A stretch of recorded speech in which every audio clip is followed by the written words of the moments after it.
సంబంధము కూడా ఆ రోజు పనికిరాదు. ఈరోజు మనకు కష్టం వస్తే పరిగెత్తుకుంటూ వచ్చే మిత్రులు కానీ, బంధువులు కానీ, దగ్గర సంబంధీకులు కానీ మనల్ని చూసి దూరంగా పారిపోతూ ఉంటారు.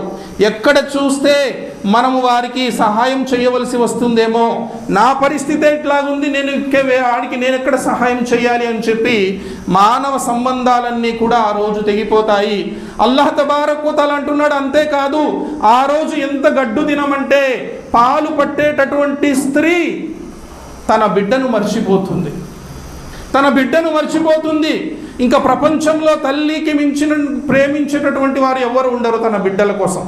అటువంటి స్త్రీ కూడా తన పిల్లవాడిని కూడా విసిరి పారేసేటటువంటి దినము రాబోతుంది సోదరులారా. అటువంటి దినాన్ని మనకు ప్రతి సంవత్సరం గుర్తు చేయడానికే ఈ ఎండలు మనకు వస్తున్నాయి. నరకము వదిలేటటువంటి శ్వాసగా దీన్ని ప్రవక్త